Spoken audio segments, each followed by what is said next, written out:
안녕하세요. 무설당입니다. 무설당의 참나 공부방에 오신 것을 환영합니다. 이 영상에서는 법화경의 핵심 가르침에 대해 간략히 살펴보도록 하겠습니다. 법화경에는 중요한 가르침이 많지만 다음 4가지만을 말씀드리고자 합니다. 첫째는 일성사상이고, 둘째는 해삼기일 사상이며, 셋째는 구원본불 사상이고, 넷째는 본원 사상입니다. 부처님께서 성도 후 49년간 설법하신 내용을 크게 나누면 삼승의 가르침과 일승의 가르침 2가지로 분류할 수 있습니다. 삼승이란 성문승, 영각승, 보살승을 의미하는 것으로 각각 성문을 위한 가르침, 영각을 위한 가르침, 보살을 위한 가르침을 뜻합니다. 성도 후 40년간 삼승의 가르침을 설하시고 난 다음에 법화경을 설하시면서 삼승은 진실이 아닌 방편에 지나지 않으며 일승만이 진실이라고 하셨습니다. 일승은 일불승의 줄임말로 불승이라고 합니다. 불승이란 모든 존재가 부처라는 가르침이며, 일불승은 불승 하나뿐이라는 의미입니다. 그러므로 일성사상이란 일체 존재가 모두 부처이며, 따라서 이 세상이 온통 부처뿐이라는 사상입니다. 일성사상을 이와 같이 이해하는 것은 법화경에 대한 중국 수나라 때 길장대사의 교판과도 부합합니다. 길장대사는 법화경을 그 이전에 설해진 일체의 가르침을 모두 근본으로 돌아가게 하는 가르침이라고 하였는데, 근본이란 바로 일체 존재가 본래부터 부처라는 화엄경의 핵심 가르침을 의미하기 때문입니다.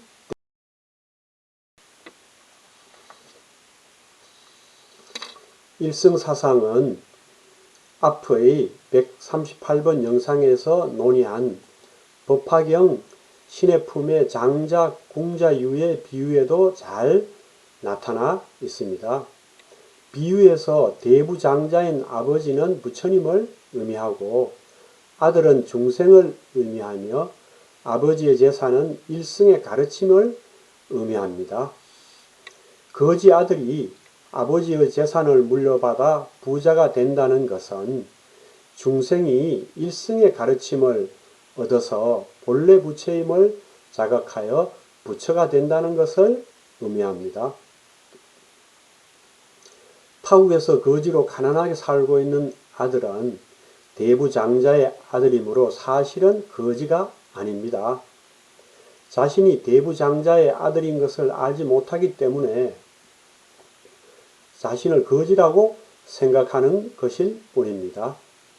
그러므로 이 비유는 궁자는 원래 궁자가 아니라 대부장자의 아들로서 원래부터 부자라는 것, 즉 중생은 중생이 아니라 원래부터 부처라는 것을 나타냅니다.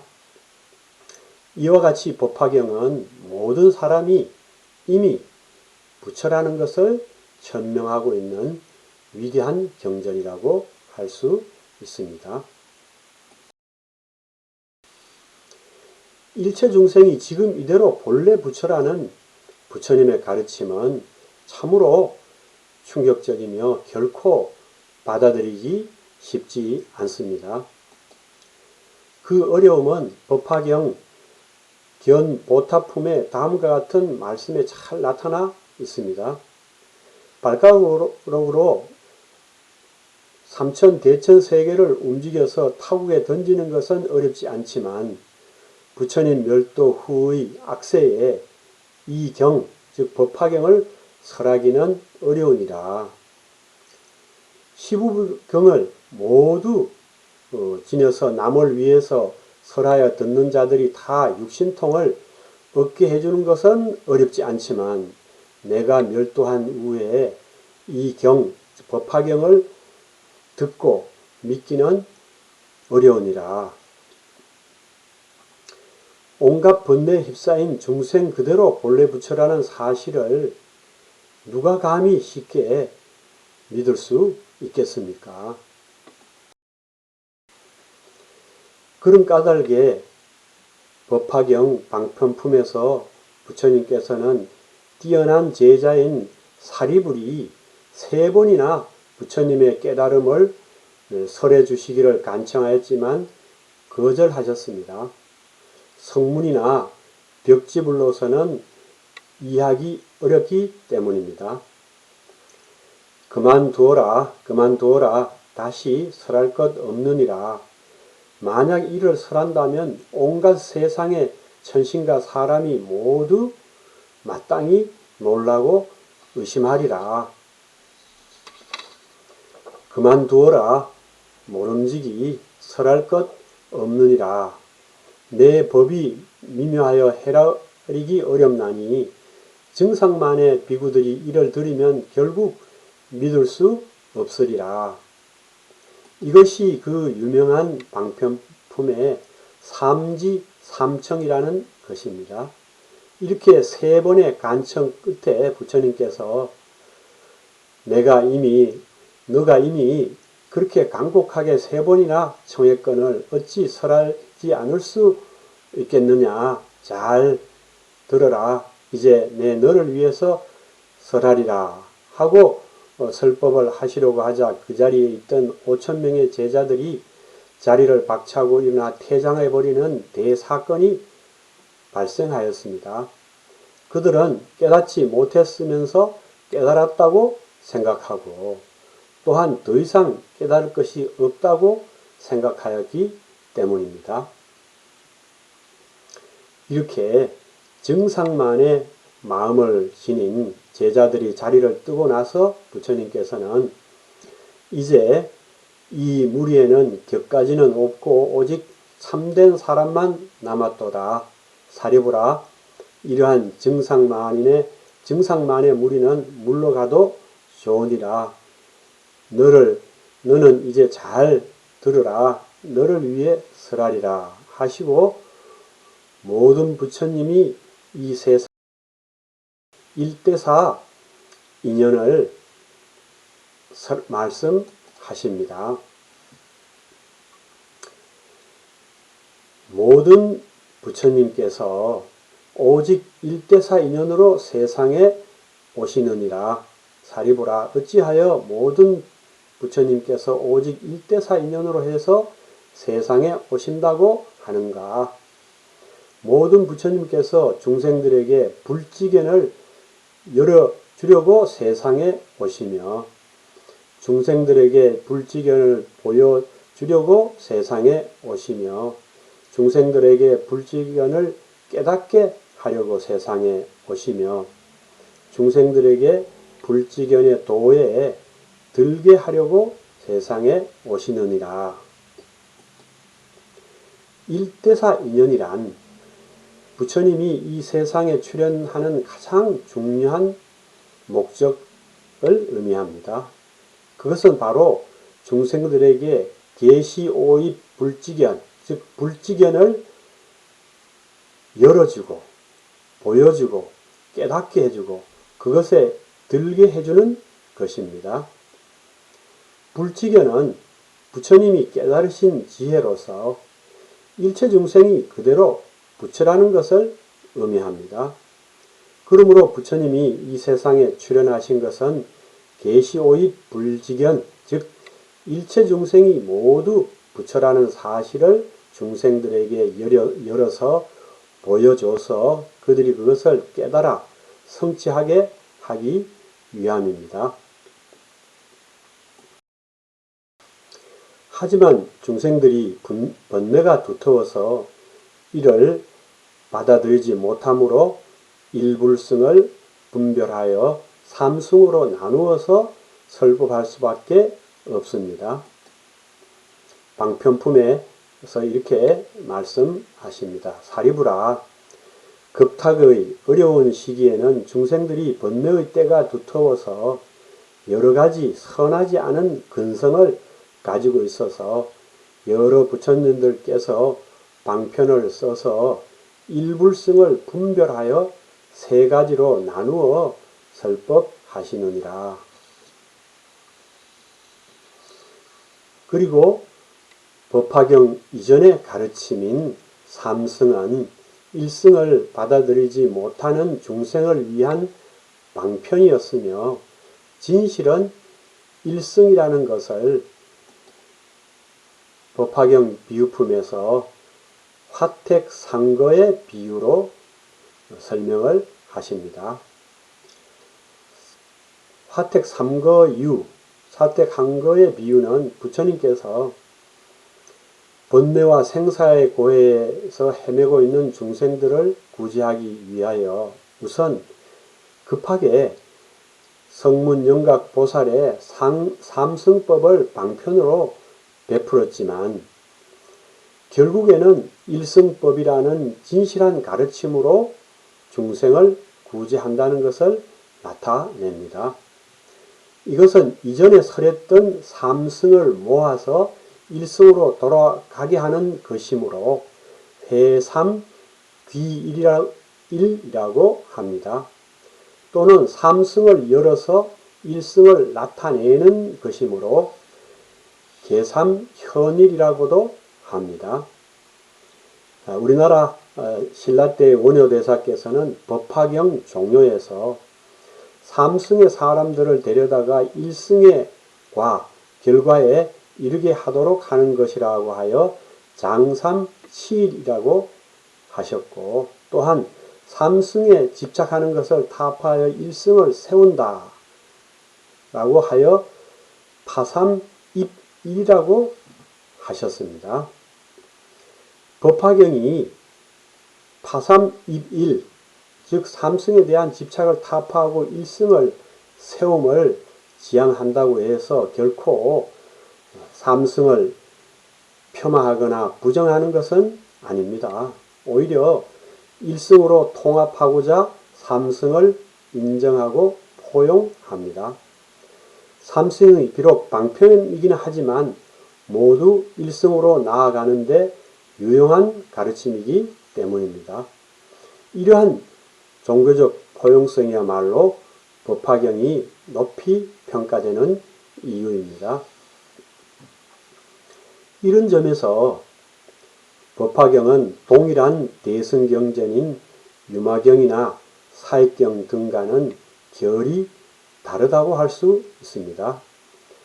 유마경이나 사익경은 성문과 영각의 수행은 잘못된 것이며 그것으로서는 성불할 수 없다고 이승을 폄하하고 부정합니다. 물론 유마경이나 사익경의 의도는 성문과 영각의 이승이 보살의 길에 들어서게 하기 위한 선의의 단호함이면 말할 것도 없습니다. 엄부자모의 격언에 비유하자면 유마경이나 사익경은 엄격한 아버지의 양육 방식을 취한 것이라고 할 수 있습니다. 성문과 영각의 이승들이 목표로 하는 열반은 온갖 번뇌와 고통에 허덕이고 있는 중생들에게 지금 당장 시급하고 절실한 것입니다. 자유로운 어머니의 양육 방식을 취한다면 어떻게 중생들에게 일체의 번뇌와 고통에서 벗어난 경지인 열반이 있다는 것을 말하지 않을 수 있겠습니까? 그러므로 열반에 이르는 법을 설하는 이승의 가르침은 결코 부정되거나 폄하되어서는 안 되는 소중한 것입니다. 열반은 중생과 이승에게 절실한 것입니다. 이승들은 열반을 얻는 것으로 크게 만족합니다. 열반에 만족하는 이승들은 열반이 다인 줄 알며 그 이상이 있다는 것을 알지 못합니다. 그런데 법화경은 이승의 목표인 열반이 최종 목표가 아니라고 말합니다. 열반을 성취하여 아라한과 벽지불이 되는 것이 결코 수행의 끝이 아니라는 것입니다. 이것이 법화경이 그토록 높이 평가받는 이유입니다. 이것을 법화경 화성유품에서는 화성보초의 비유, 즉 화성과 보물에 있는 곳의 비유로 설명합니다.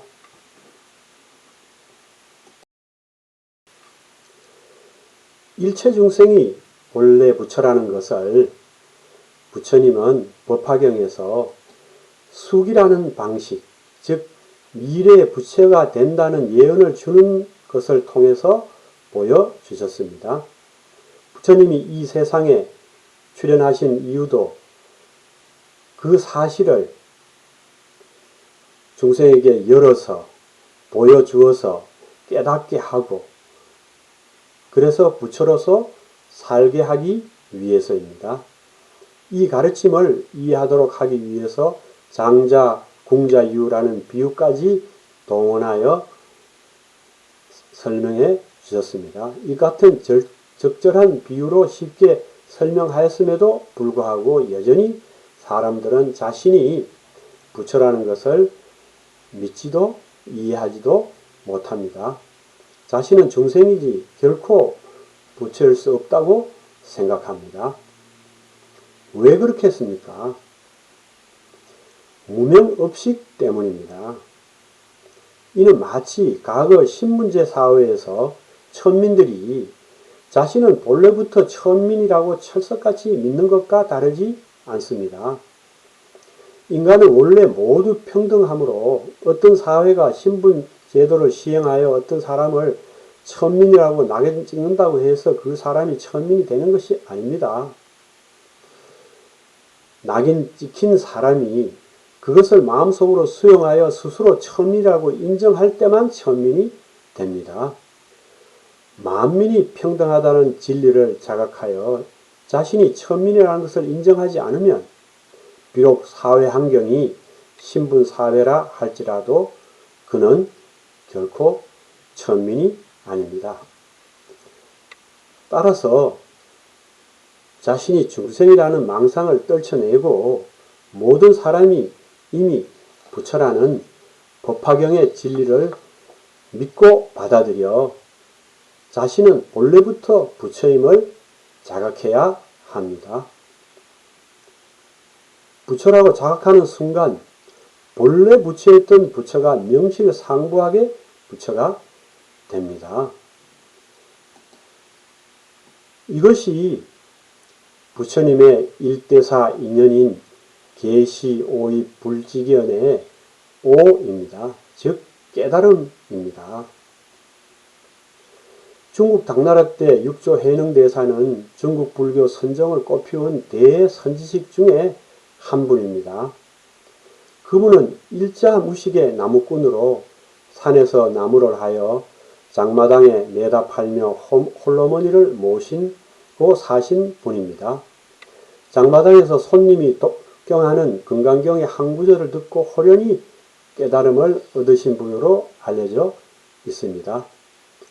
진리에 눈을 뜨고 나서 내 어찌 본래 훌륭한 존재이며 불생불면하는 존재인 줄 알았으리요 라고 반복하셨습니다.